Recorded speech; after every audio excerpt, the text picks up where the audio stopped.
Hello, my name is Toni Kloc, and today we're going to be doing a presentation about anxiety. Okay. According to the National Institution of Mental Health website, anxiety disorders are the most common mental illness in the United States, affecting 40 million adults in the United States ages 18 and older. It is very common to feel anxious when presented with a challenging situation, but to let your worries and fears overwhelm your thoughts and your actions is not. There are many different types of anxiety. Being able to recognize what anxiety is, which disorders may be affecting you, how to seek help, and being able to understand it is more common than we think are very important. What is anxiety, you may ask though? Anxiety is the body's natural response, a reaction to danger, being under pressure, or a stressful situation. Anxiety disorders are not just a single disorder, but a group of conditions, so they can vary between person to person.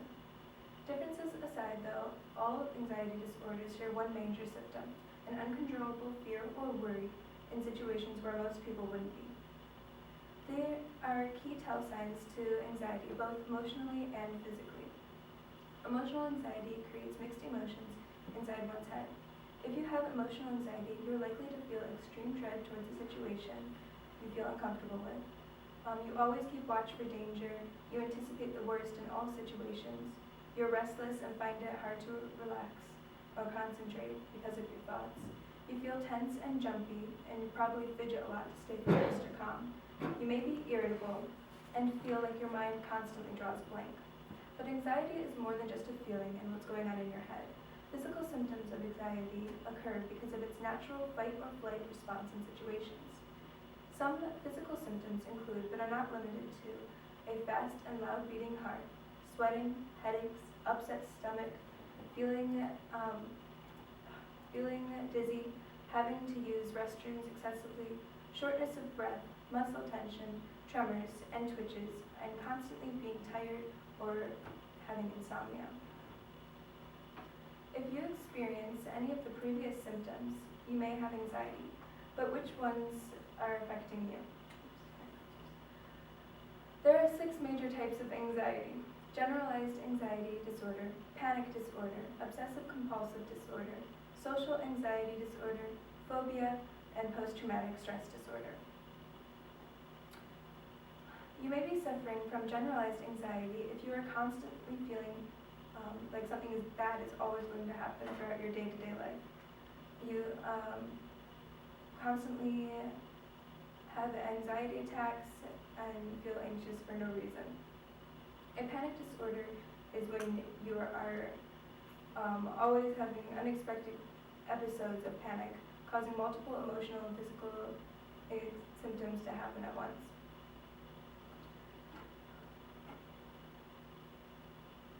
Obsessive-compulsive disorder, commonly called OCD, is when you have uncontrollable and unwanted thoughts or behaviors that reoccur and feel like they're impossible to stop or control. Phobias, although may sound like just a normal fear, are not and are considered an anxiety disorder because they are an unrealistic or exaggerated fear of something when in reality it presents no harm to yourself. Social anxiety disorder is the fear of being seen negatively by others. In severe cases with people that have this disorder, they will avoid all social situations possible.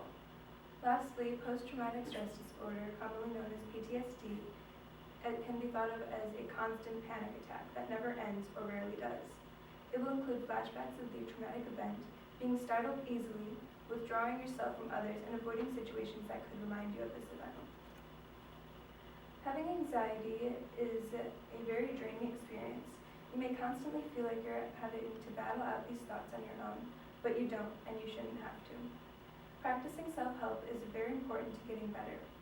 Some things you can try on your own to help yourself include, but are not limited to, connecting with others and relaxing, regular exercise, making sure you get enough sleep, drinking coffee and alcohol with caution, and training your brain to stay calm.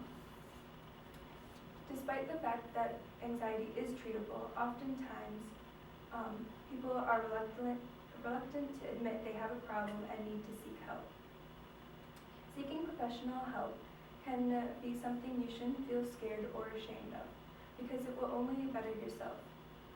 If you have anxiety and it is disrupting your day-to-day life, you need to talk about your options with someone.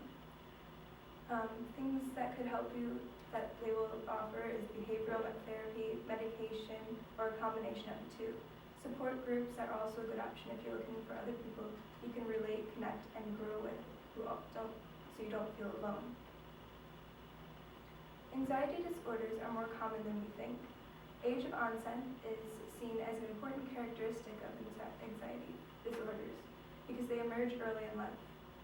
Social anxiety disorder often develops during childhood and adolescence.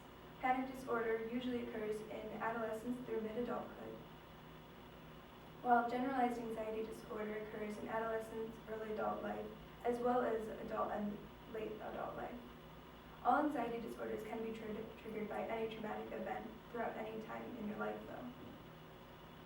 According to an article on the Boston University website, clinicians report that the number of students in crisis coming to help for anxiety increased sharply from the number of 647 in the 2014-2015 academic year to 906 last year, and the number of students needing medical transport for psychiatric evaluation had also risen from 120 to 2014-2015 academic year to 134 last year.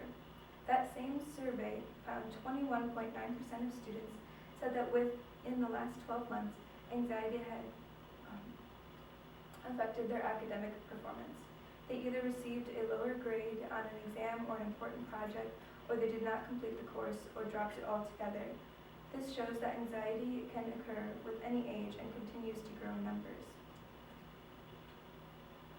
Having anxiety can affect your daily life and consume your thoughts with fear and worry and your body with unwanted impulses. Having anxiety is not easy and has many emotional and physical symptoms that vary depending on the type of anxiety you have. It is important to treat anxiety, whether it is with self-help, group support, or seeking guidance from a professional. Seeking help is something you may find hard to do, but it's better than letting your thoughts continue to consume you. Astrid Aluda, an epigrammatist, makes a wonderful point that when it comes to anxiety, don't let your mind bully your body into believing it must carry the burdens of its worries. Thank you.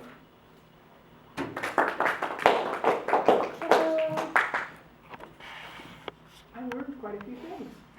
Yeah.